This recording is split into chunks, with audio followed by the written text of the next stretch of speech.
اعوذ باللہ من الشیطان الرجیم بسم اللہ الرحمن الرحیم۔ پیارے بچوں، السلام علیکم ورحمۃ اللہ وبرکاتہ۔ میں پیر حفیظ اللہ ماسٹر گورنمنٹ ہائی اسکول جگر پورہ آپ سے مخاطب ہوں۔ 7ویں جماعت کا درس جو نظم کی صورت میں ہے پچھلے کئی دنوں سے ہم پڑھ رہے ہیں، تو آج انشاءاللہ امید ہے کہ یہ ہمارا لیسن کمپلیٹ ہو جائے گا۔ تو آج ہمیں کل سے ہم سوال کر رہے ہیں۔ آج سوال نمبر 3 ہے۔ آپ اپنی درسی کتاب میں صفحہ نمبر 45 دیکھ لیجئے۔ سوال نمبر 3 ہے جو آج ہم کریں گے، سوال نمبر 3، 4 اور 5 وغیرہ۔ تو تیسرا سوال ہمارا ہے، خالی جگہوں کو ان لفظوں سے پر کیجئے جو نظم میں استعمال ہوئے ہیں۔ یہاں یہ دو الفاظ دیے ہوئے ہیں، تو جملے میں آپ کو بھرنا ہے ان دو الفاظ میں سے صحیح لفظ کون سا ہے۔ تو پہلا جو یہ سوال جو ہے، پہلا جملہ جو ہے وہ ہے، یہ شعروں میں ہے۔ شعروں میں سے آپ کو دیکھنا ہے، مصرع ہے، مصرع میں سے آپ اس کو کمپلیٹ کرنا ہے۔ عجائب اس کی سب ڈیش ہیں۔ یہاں بریکٹ میں 2 الفاظ دیے ہیں، مکاریاں، گلکاریاں۔ تو سیدھی سی بات ہے، عجائب اس کی سب گلکاریاں ہیں۔ دوسرا پارٹ ہے اس کا، تو حیراں کر دیا ڈیش ڈیش کو۔ تو جواب آئے گا، تو حیراں کر دیا اہل جہاں کو۔ اس طرح سے تیسرا ہے، کسی کی ڈیش واپس دلائے۔ لفظ دیے گئے ہیں بندگی زندگی، کسی کی زندگی واپس دلائے۔ تو چوتھا ہے، کسی کی آن میں ڈیش پلٹ دے، کسی کی آن میں قسمت پلٹ دے۔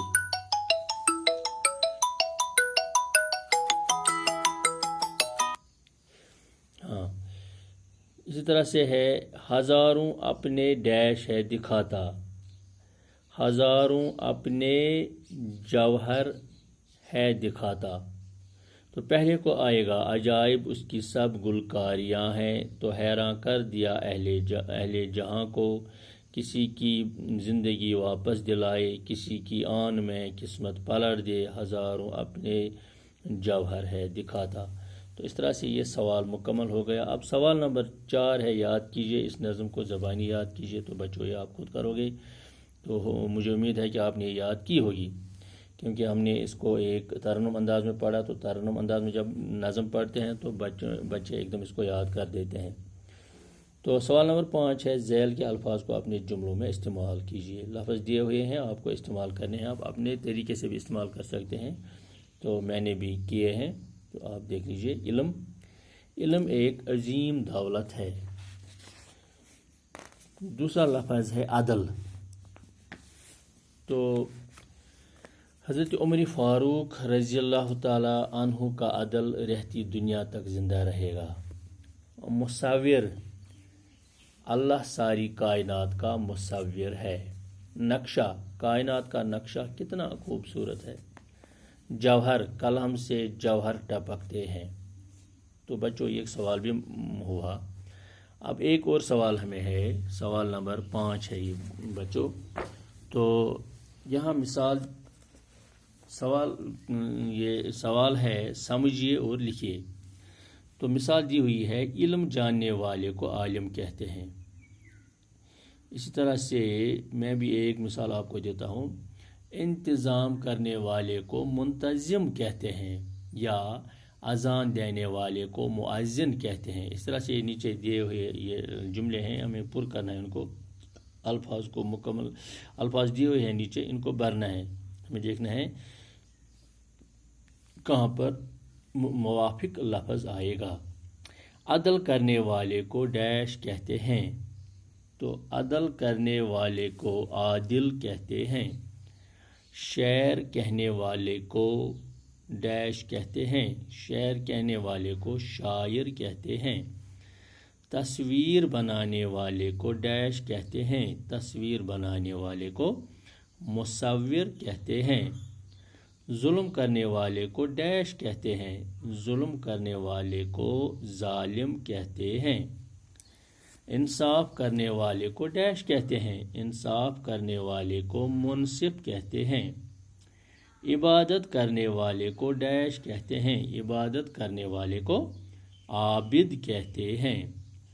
تجارت کرنے والے کو ڈیش کہتے ہیں، تجارت کرنے والے کو تاجر کہتے ہیں۔ علاج کرنے والے کو ڈیش کہتے ہیں، علاج کرنے والے کو معالج کہتے ہیں۔ تصنیف کرنے والے کو ڈیش کہتے ہیں، تصنیف کرنے والے کو مصنف کہتے ہیں۔ بچوں ایک بار میں پھر دہراتا ہوں، عدل کرنے والے کو عادل کہتے ہیں، شعر کہنے والے کو شاعر کہتے ہیں، تصویر بنانے والے کو مصور کہتے ہیں، ظلم کرنے والے کو ظالم کہتے ہیں، انصاف کرنے والے کو منصف کہتے ہیں، عبادت کرنے والے کو عابد کہتے ہیں، تجارت کرنے والے کو تاجر کہتے ہیں، علاج کرنے والے کو معالج کہتے ہیں، تصنیف کرنے والے کو مصنف کہتے ہیں۔ تو بچوں اس طرح سے ہمارا یہ جو یہ لیسن جو تھا، یہ مضمون، یہ درس جو تھا نظم کی صورت میں، جس کا نام قلم تھا، نشاط انصاری کی لکھی ہوئی نظم تھی، یہ آج ہم نے مکمل کر دی۔ اس کے سوالات بھی ہم نے مکمل کر دیے، تو نظم کو ہم نے پہلے ہی انڈرسٹینڈ کیا ہے۔